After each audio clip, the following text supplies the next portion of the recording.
The laughter died so fast that all I could hear was the clink of melting ice against glass. One innocent question about my military call sign turned an ordinary Saturday barbecue into the moment my family's biggest lie finally started coming apart. My name is Emily Carter, and until that afternoon I'd spent most of my adult life learning when to keep my mouth shut. The barbecue was at my Uncle Dave's ranch house just outside Beaver Creek, Ohio, a few miles from Wright-Patterson Air Force Base. He had retired from 35 years at a GM parts warehouse, and the whole family showed up. There were folding lawn chairs scattered across the backyard, little American flags stuck into flower pots because the 4th of July had only passed a couple of weeks earlier, and enough burgers and bratwurst on the grill to feed half the county. It felt familiar in all the ways that matter. Kids chased each other with water guns.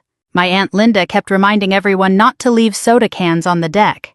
Someone had country music playing through an old JBL speaker that occasionally crackled whenever somebody walked too far from the Bluetooth connection. I hadn't been home in nearly 4 years.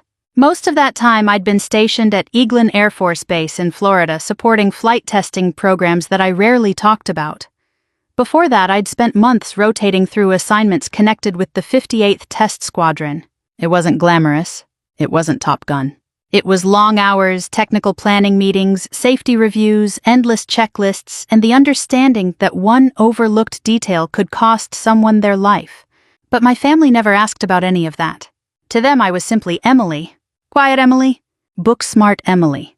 The cousin who never made much noise. Brandon, on the other hand, had everyone's attention before he'd even stepped out of his pickup truck. "There he is!" Uncle Dave shouted. My Marine, Brandon climbed out wearing mirrored sunglasses and a t-shirt with an eagle and an American flag stretched across the chest. He wasn't a bad-looking guy. 40 years old now, broad shoulders, loud laugh, always able to fill empty space with another story. Every family has someone like that. Someone who naturally becomes the center of every conversation. He hugged everyone, shook hands with the older men, high-fived the teenagers.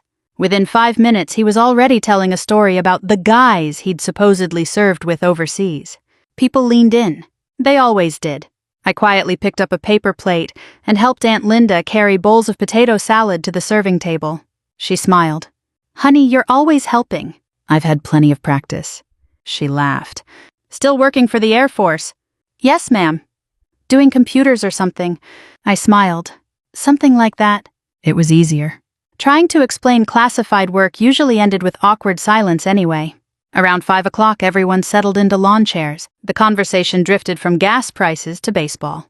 Then somehow it landed on military service. Brandon loved this topic. He leaned back with a glass of iced tea. "You know what," he said, "people think military life is all movies and explosions." A few cousins nodded. He continued. "But once you've been there." He paused dramatically. "You never really come home." My younger cousin Tyler looked impressed. "What was the coolest thing you ever did?" Brandon grinned. "Oh, I can't tell you everything." I nearly smiled into my lemonade. That line sounded familiar. He'd been using it since he was 25. The difference was that I actually couldn't tell people everything. Across the patio, Brandon noticed me smiling. "What?" he asked. "Nothing." "No, seriously." He pointed toward me. "Emily knows." Several people looked my direction. I shrugged. "I don't know anything." "Oh, come on," Brandon laughed. "You worked on base." "I still do." "Right," he smirked. "So what did you actually do?" I answered carefully. "Flight test support." He waved his hand. "Surface work." I suppose that's one way to describe it. The teenagers chuckled. Brandon looked pleased. "I always tell people everybody serves differently." He turned toward Tyler. "Some of us kick doors." Then he pointed toward me.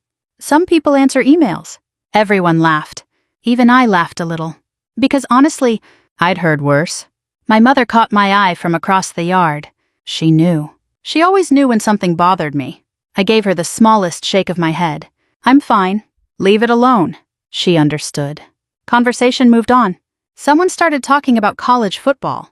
Someone else argued about Ford trucks versus Chevy trucks. Then Brandon's 13-year-old son, Ethan, looked at me. He'd been quiet most of the afternoon. "So," he hesitated. "What was your call sign?" The yard became strangely quiet. I wasn't sure why. Maybe because nobody expected the question. Maybe because call signs sounded more interesting than potato salad. I answered simply. "Raven." Brandon shrugged. "Cool. But another voice spoke before anyone else could. "Which squadron?"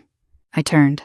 It was Brandon's father, Captain Richard Lawson, retired United States Navy, 72 years old.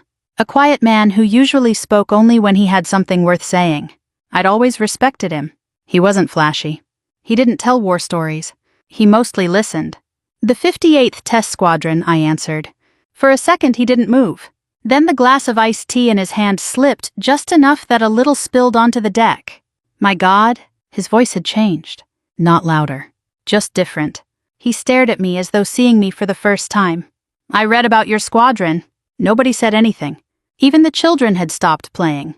Captain Lawson slowly set his drink on the table. "When were you there?" I gave him the years. He nodded almost immediately.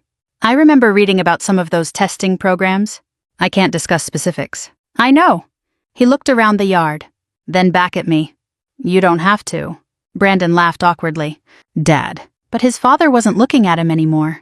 He kept asking me quiet professional questions. Nothing classified. Nothing inappropriate.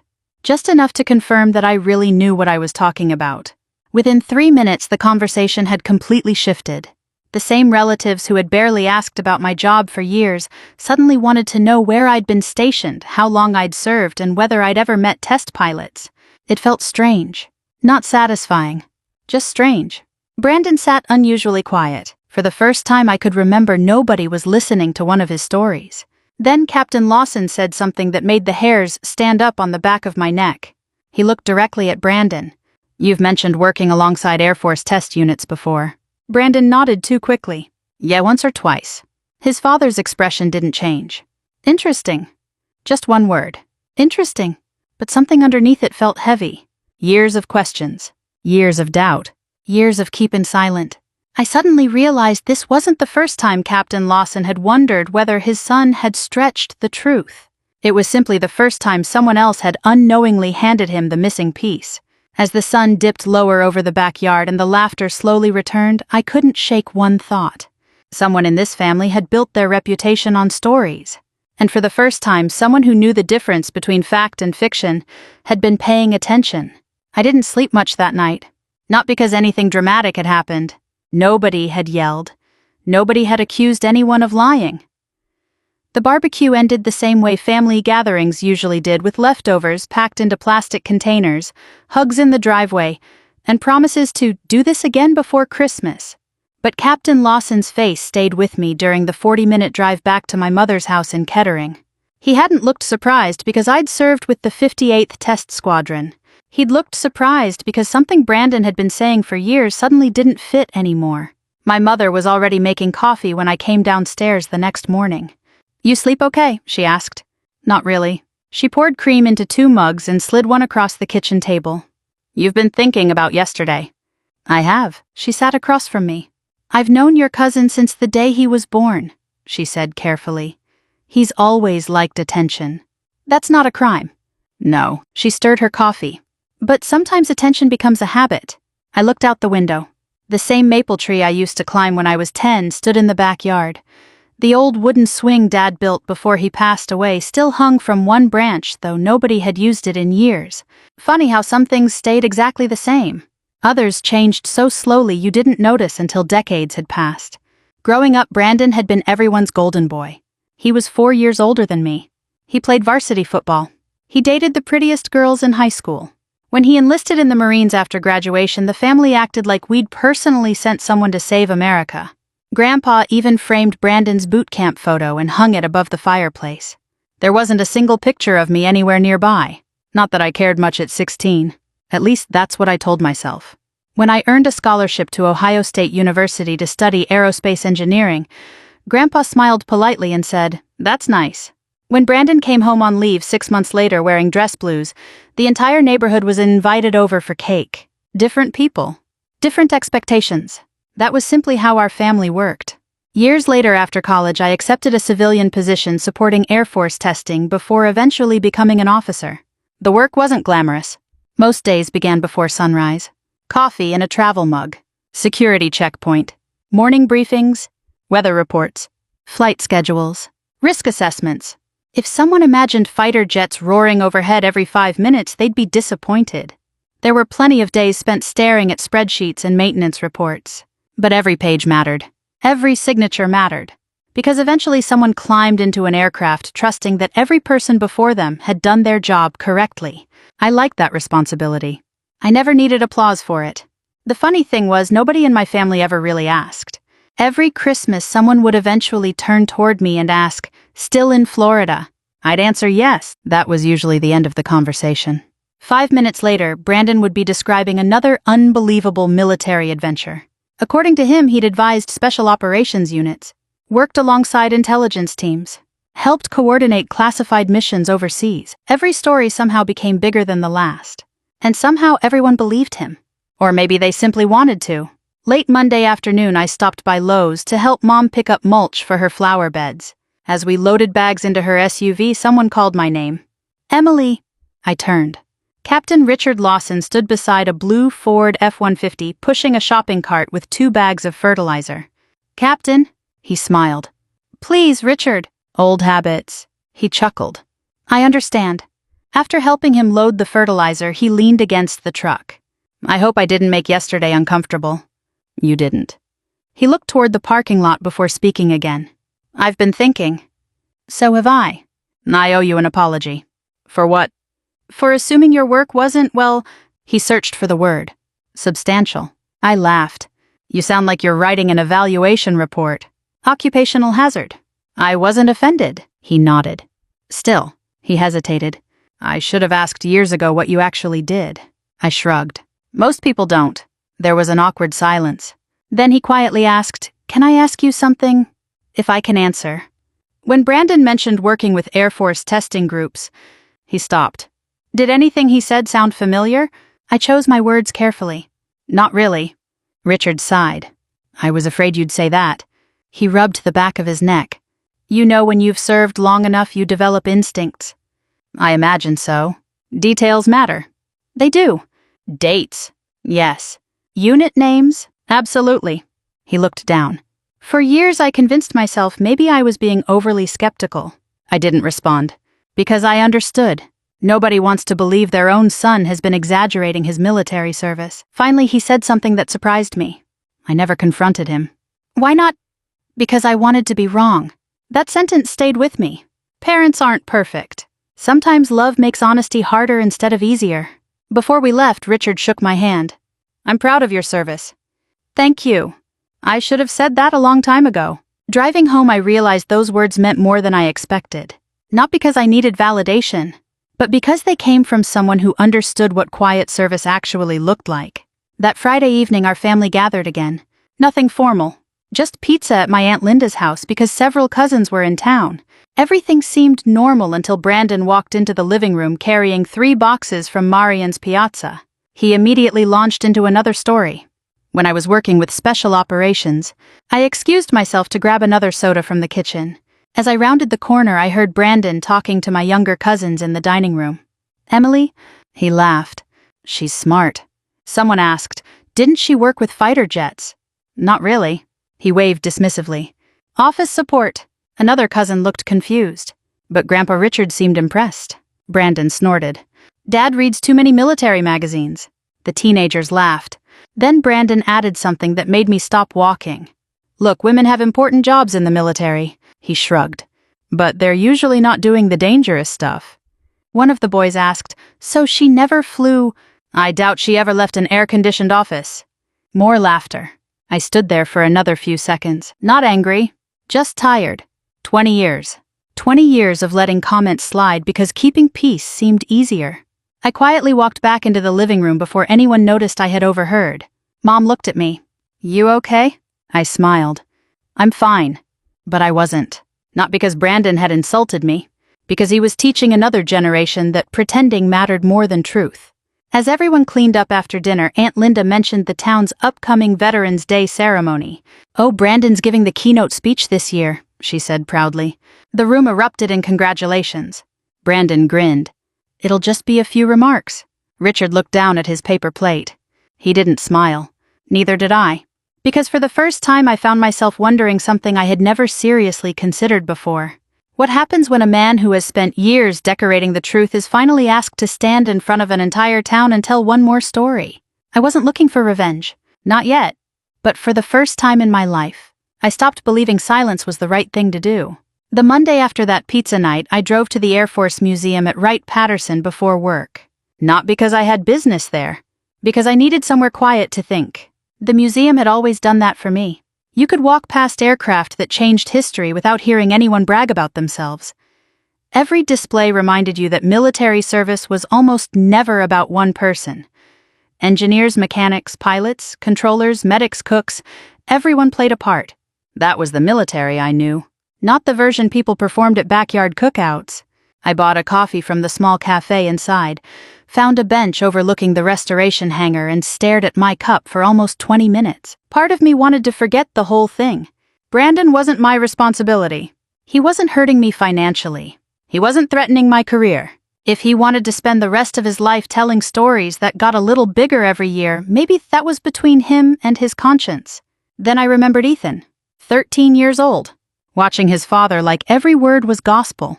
That bothered me more than anything, because lies have a way of becoming family traditions. By lunchtime, I'd made up my mind. I wasn't going to hunt Brandon down. I wasn't going to embarrass him. I just wanted to know the truth. If my instincts were wrong, I'd be relieved.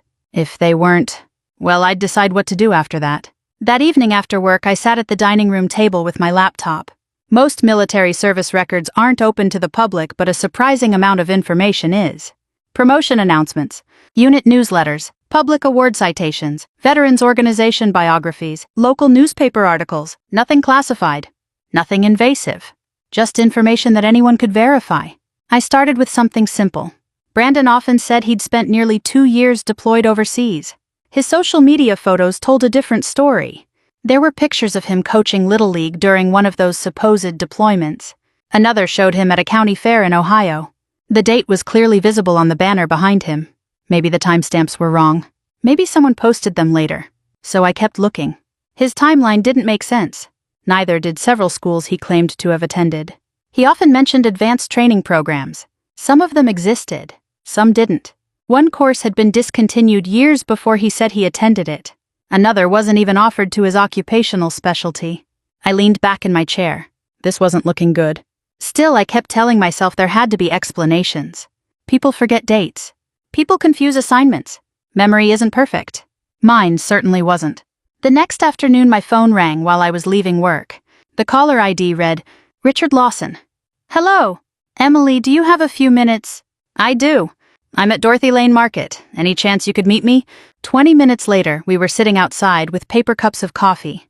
Richard looked older than he had just a week earlier. Not physically, emotionally. I've been checking a few things myself, he admitted. I didn't act surprised. I thought you might, he sighed. I wish I hadn't. Neither of us spoke for a moment. Finally, he reached into a manila folder. I found Brandon's old discharge paperwork. He slid a photocopy across the table. Certain personal information had been covered with sticky notes. I wanted you to see something. I looked at the dates, then the unit designation, then the separation date. My stomach tightened. This doesn't match what he's been saying. Richard nodded once. It doesn't. He told everyone he stayed in another 4 years. I know. He said he trained other units. I know. He said, I know. His voice cracked on the last words. For the first time since I'd known him, Richard looked completely defeated. I kept hoping I had misunderstood. I'm sorry. So am I.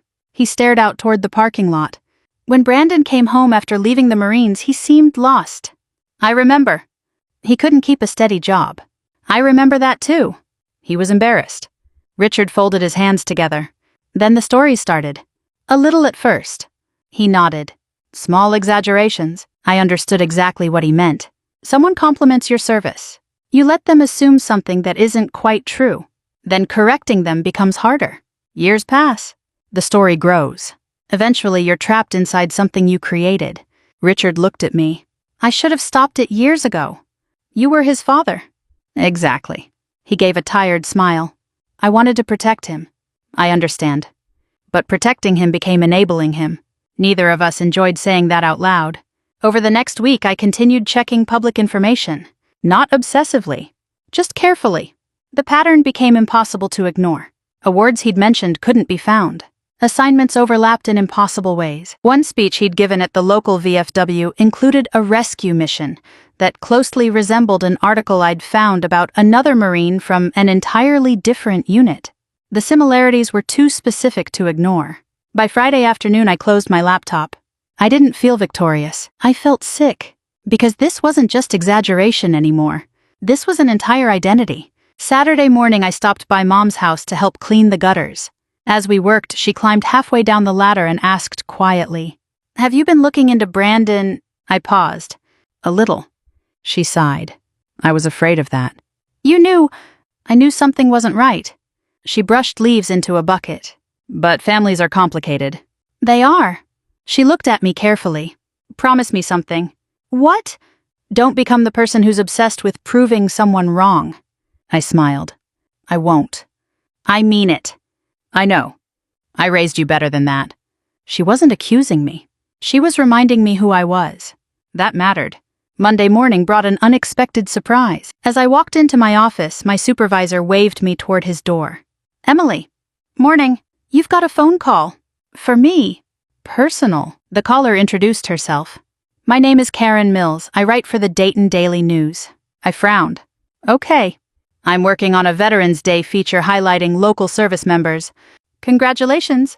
She laughed politely. "Actually, your name came up because of another interview." That caught my attention.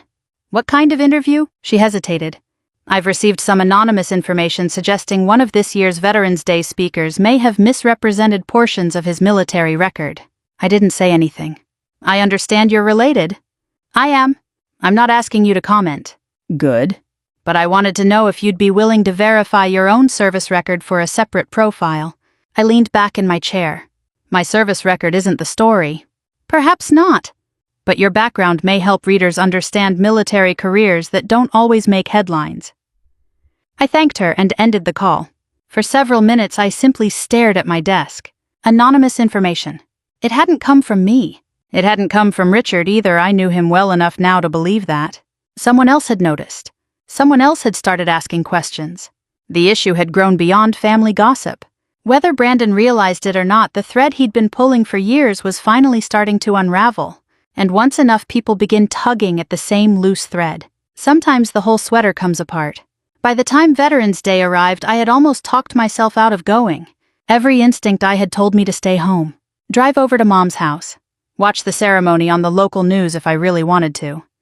Spend that afternoon raking leaves before the first hard freeze. That sounded a whole lot better than sitting in the middle of a crowd while my cousin stood at a podium telling stories I no longer believed. But Richard called me the night before. "I'm not asking you to do anything," he said. "I know. I just think you should be there." His voice sounded tired, not nervous, resigned. "I'll come," I said. "Thank you." That was all.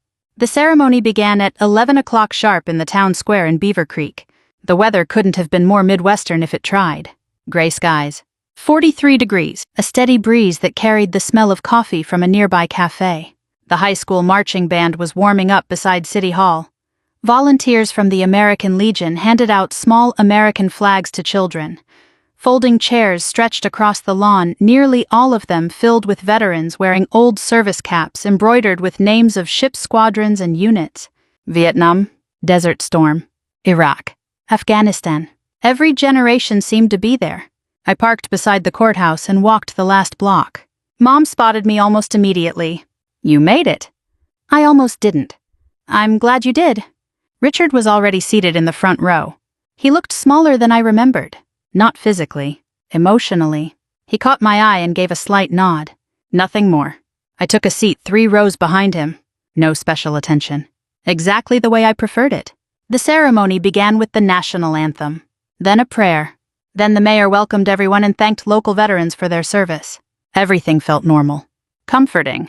Then the mayor smiled toward Brandon. "And now I'd like to introduce this year's keynote speaker, Marine veteran Brandon Lawson." The applause was warm. Sincere. Brandon walked confidently to the podium wearing a dark blue blazer with several military pins on the lapel. He looked comfortable, like he'd done this many times before. Maybe he had. He adjusted the microphone. "Good morning, everyone. More applause?"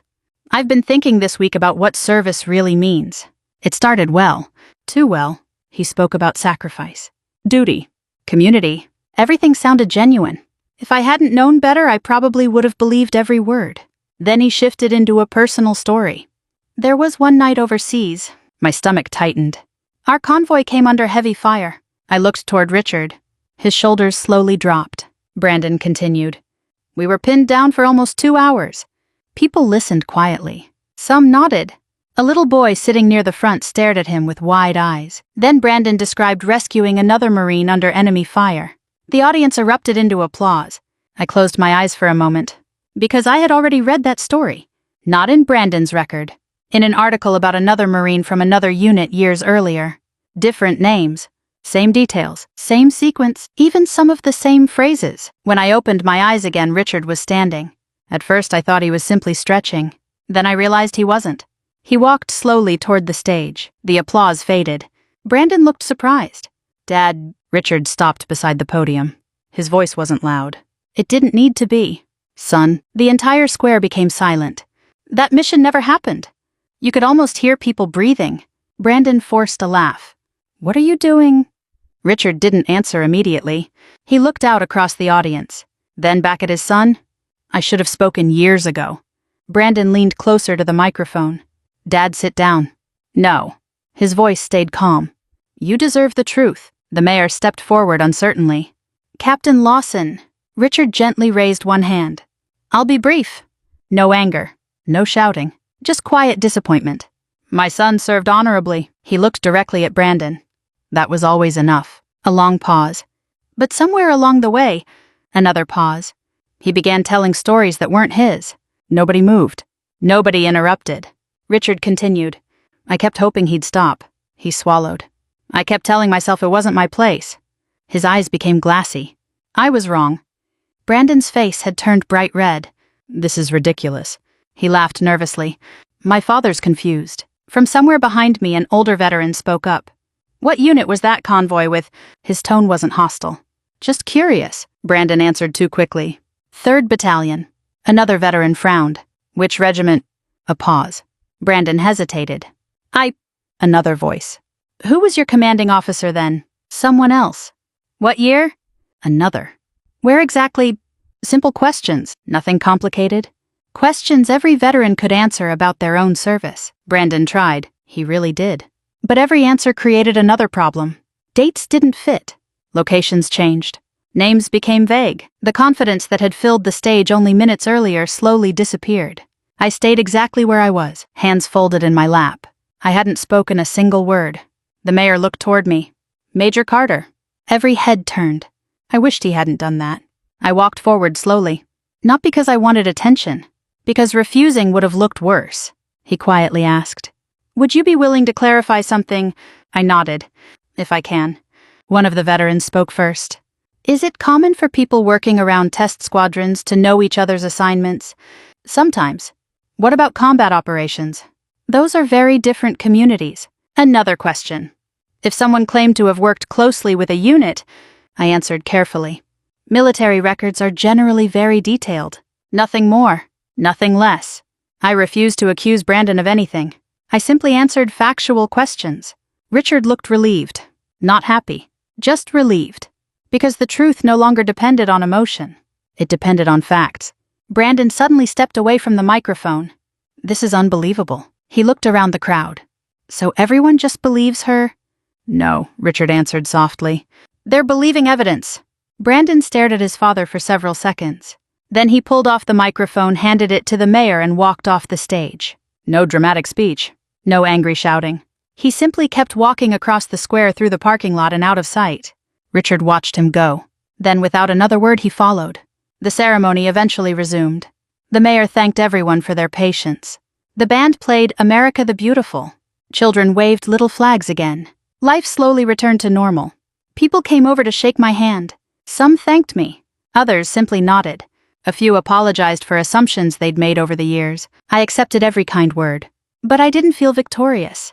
Standing alone near the memorial after the crowd began to leave, I looked at the names engraved in the black granite. Men and women who had served without ever expecting applause. Without inventing stories. Without needing strangers to admire them. I finally understood something I'd been struggling to put into words. The hardest part of telling the truth isn't exposing a lie. It's accepting that the truth may break the people you still love.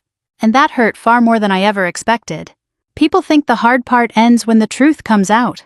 It doesn't. If anything, that's when the real work begins, the Monday after Veterans Day.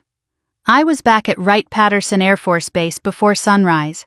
The parking lot was still damp from overnight rain, and the temperature had dropped into the low 30s. I parked in my usual spot, carried my travel mug toward the building, and tried to convince myself that life would settle back into normal.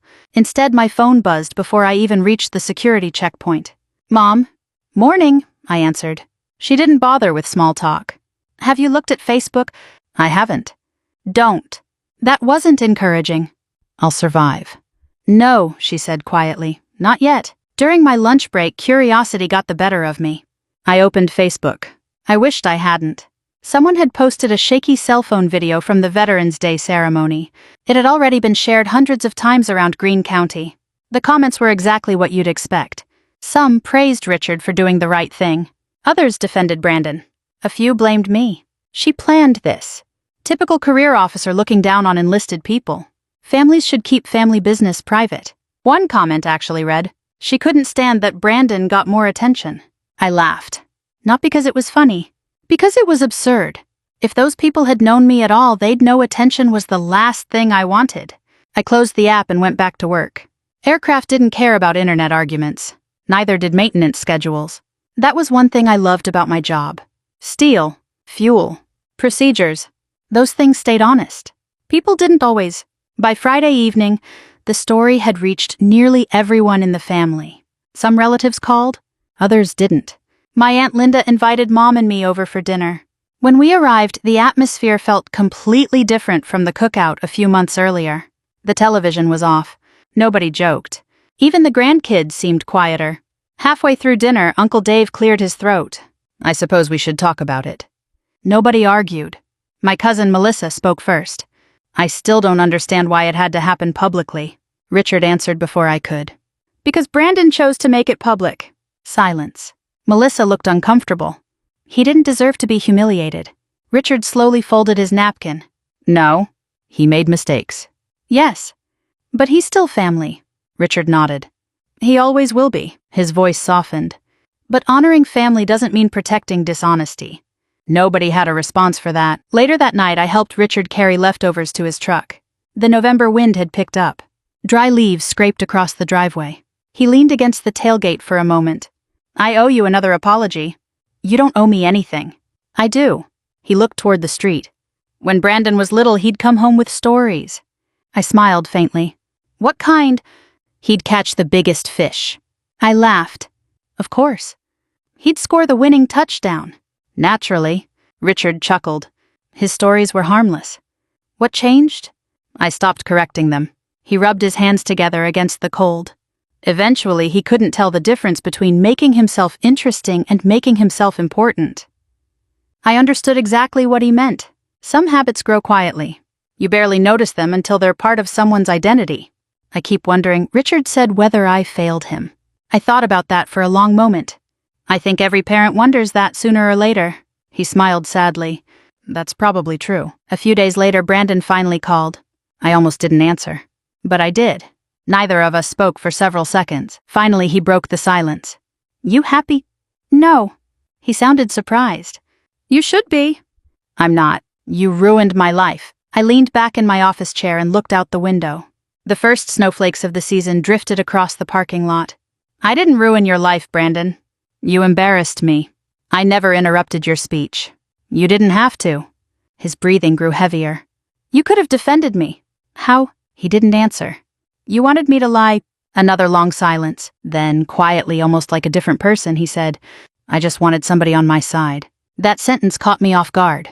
For a moment, I stopped seeing the loud cousin who always had another unbelievable story. I saw the insecure young man who had come home years earlier, struggling to figure out who he was after leaving the Marines. "I was on your side," I said softly. "You just didn't notice." He laughed bitterly. "Doesn't matter now." Then he hung up. I sat there staring at my phone.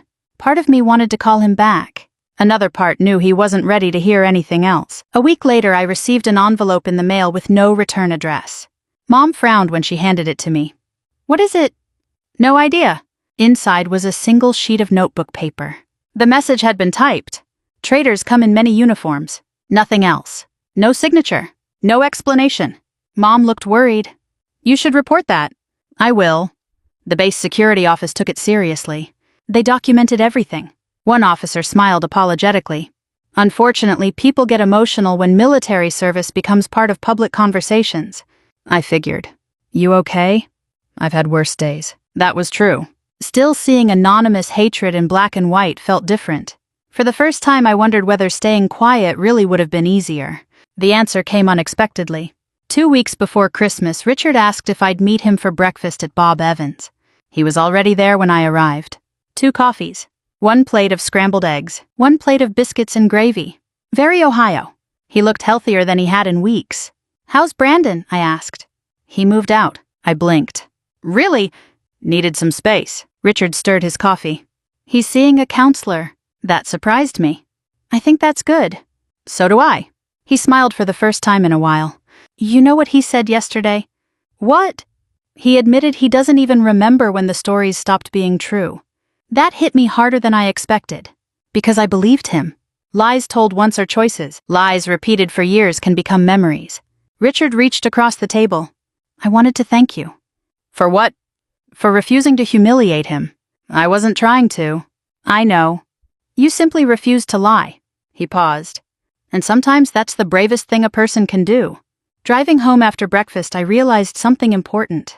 The truth hadn't given me the victory I thought it would. It had cost me sleep, relationships, peace. But it had also given one man, Richard, the chance to stop carrying a burden he'd lived with for years. Maybe that was enough. Maybe revenge was never supposed to feel like celebration. Maybe sometimes it simply meant ending a lie before it swallowed another generation. By February, the story had mostly faded from the local news. People had moved on to high school basketball playoffs, a winter storm that closed schools for 2 days, and the usual conversations about whether spring would ever arrive in Ohio. Life has a way of doing that. Even the biggest moments eventually become yesterday's headlines. Mine certainly had. At work, nothing had changed. I still arrived before sunrise most mornings. I still carried the same stainless steel travel mug filled with black coffee. I still sat through safety briefings, reviewed maintenance reports, and spent hours making sure every detail was exactly where it belonged before anyone took an aircraft into the sky. There was comfort in routine. No applause. No speeches. Just people quietly doing their jobs. One afternoon, my supervisor stopped by my office. "Emily." "Yes, sir." "You've got a visitor downstairs." I frowned. I wasn't expecting anyone. "I figured," he smiled. "She's from the Greene County Veterans Council." That caught me off guard. I walked downstairs and found a woman about my mother's age waiting in the lobby. She introduced herself as Susan Reynolds. "We're planning this year's Women Veterans Recognition Luncheon." "Congratulations?" She smiled. "We'd like you to speak." I almost laughed. "I think you've got the wrong person." "No. We've got exactly the right person. I don't really give speeches." "You don't have to." She handed me a folder. "We don't want stories about classified work." "That's good." "We want honesty." I looked at the invitation. The luncheon would be held at a community center in Fairborn just outside Wright-Patterson. About 100 veterans and their families were expected to attend. "I'll think about it." She nodded. "That's all I'm asking."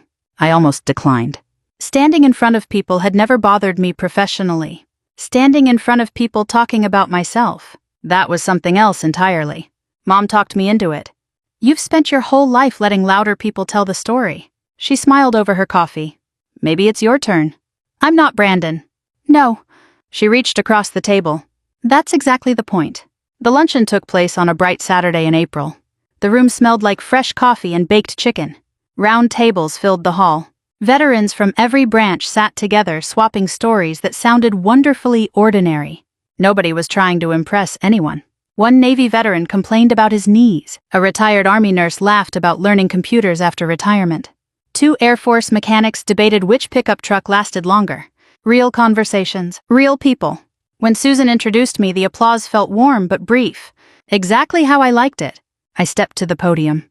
The microphone squeaked. A few people chuckled. Well, I said. I guess that proves we're not on television. The room laughed. That helped. I took a breath. When people hear the words military service, they usually imagine dramatic moments. I paused. My experience was mostly checklists, more laughter. But those checklists mattered. I told them about early mornings, long hours, working beside mechanics who could hear an engine problem before computers detected it, pilots who thanked maintainers before climbing into the cockpit, civilian employees who quietly kept everything moving. The best people I served with, I said, weren't interested in being heroes. They were interested in doing today's job well enough to come back tomorrow and do it again.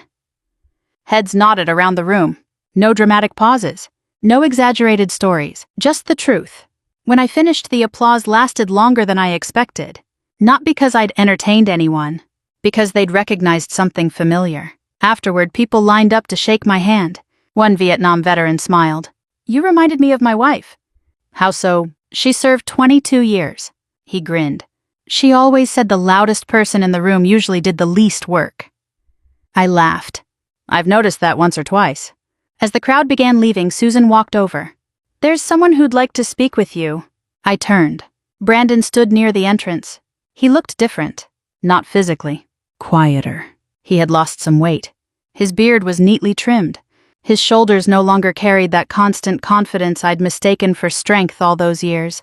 I'll leave you two alone, Susan said. For a moment, neither of us spoke. Finally, Brandon looked down at the floor. I almost didn't come. I figured. I've been sitting in the parking lot for 20 minutes. That sounded believable. I wasn't sure you'd want to see me.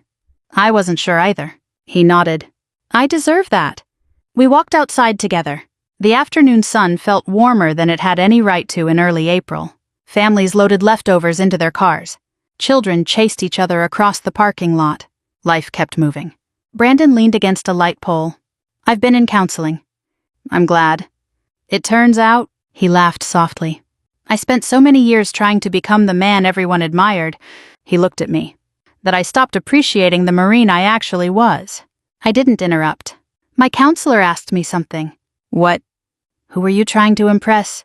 He smiled sadly. I still don't know the answer. Maybe there wasn't just one. Maybe it started with Grandpa. Maybe it became the family. Then neighbors, friends, eventually strangers. The audience changed. The performance never stopped. I'm sorry, he said quietly. Not dramatic, not rehearsed. Just honest. I don't expect forgiveness. I know. I especially don't expect trust. That takes time. He nodded. I lied about things I should have been proud enough not to. Yes, and I made you feel small. I looked at him for a long moment. You didn't make me feel small. He frowned. I let myself feel small because I thought your approval and everyone else's mattered. I smiled gently. I finally realized it didn't. For the first time all afternoon, he smiled too. A real one. Small. Tired. But real. I hope someday I earn back even part of what I lost. I hope you do. We shook hands. Then after a brief hesitation, we hugged. Not because everything had been fixed. Because healing usually begins before everything is fixed. A few weeks later, Richard invited the family over for another barbecue. Same backyard. Same grill. Same folding chairs. The maple tree had grown a little fuller. The grandchildren were a little taller. Life had quietly continued. This time, nobody asked about call signs. Nobody exaggerated old stories. Instead, conversations drifted toward grandchildren, fishing trips, aching backs, and whether Cincinnati would finally have a decent baseball season. Honestly, it was the nicest family gathering we'd had in years. Looking back now, people sometimes ask if exposing the truth was worth it. That's still a difficult question. The truth cost all of us something. But lies have a habit of sending the bill to the next generation. Someone eventually has to pay it. I'm grateful it ended with honesty instead of silence. If there's one thing my years in uniform taught me, it's that honor doesn't grow from recognition. It grows from doing the right thing when almost nobody notices. Thank you for spending this time with me. If this story reminded you of someone who quietly lived with integrity, I'd love to hear about them in the comments. Until next time, take care of yourself and never underestimate the quiet strength of an honest life.